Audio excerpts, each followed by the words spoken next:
C'est terminé, une note confidentielle scelle le sort de Samuel Eto'o. L'affaire scandaleuse liée au match de football entre la Russie et le Cameroun continue de provoquer de l'étonnement. Cette rencontre, supposée être un test pour les Lions indomptables, est devenue une toute autre chose pour les hommes en bureau, notamment Samuel Eto'o qu'on accuse d'avoir utilisé sa position de président de la fédération pour détourner des fonds. Si vous êtes nouveau ici, abonnez-vous, activez la cloche de notification, aimez la vidéo et regardez jusqu'à la fin pour avoir plus de détails. S'agissant de l'affaire, une note confidentielle a été rédigée. Elle relate plus exhaustivement les agissements de Samuel Eto'o contraire à la méthode habituelle et comment une crise diplomatique a été désamorcée par le président de la République Paul Biya, qui a dû intervenir. En date du 29 septembre 2023, l'ancien secrétaire général de la FECAFOOT, Blaise Djounan, signait le contrat du match amical devant opposer la Russie et le Cameroun, rencontre qui était programmée le 12 octobre 2023 en Russie. En réalité, ce match devait se jouer initialement le 15 juin 2023, mais il avait été annulé de manière unilatérale par la FECAFOOT.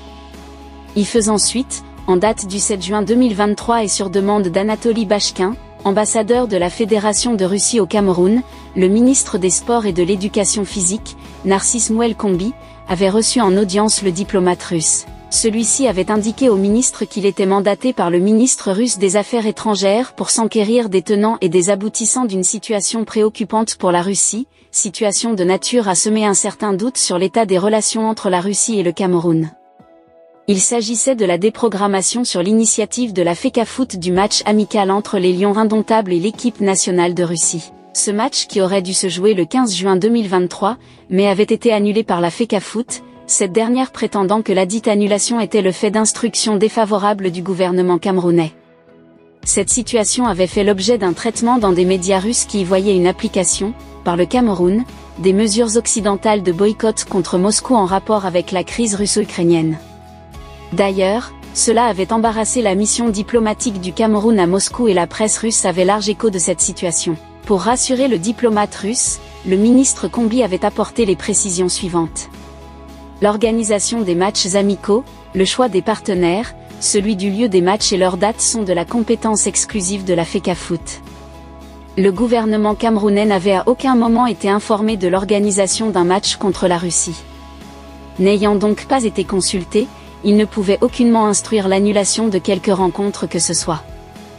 Ces explications avaient soulagé l'ambassadeur de Russie, d'autant plus que le chef de l'État, Paul Biya, devait se rendre au deuxième sommet Russie-Afrique qui s'était tenu les 27 et 28 juillet à Saint-Pétersbourg. Au regard de la gravité de la situation, le président de la République avait instruit un rappel à l'ordre du président de la FECAFOOT et exigé que cette dernière respectât les engagements vis-à-vis des Russes. C'est dans ce contexte que Samuel Eto'o a été contraint de faire signer le contrat relatif à l'organisation du match amical Russie vs Cameroun, contrat signé entre la FECAFOOT et la Fédération russe de football en date du 29 septembre 2023. La raison justifiant les réticences de Samuel Eto'o en vue de l'organisation de cette rencontre, était liée au fait que celui-ci avait déjà perçu l'argent pour participer le samedi 5 juillet 2023 à Londres au match caritatif en faveur de l'Ukraine, match effectivement organisé juste après la tenue du sommet de Saint-Pétersbourg auquel le chef de l'État venait de prendre part.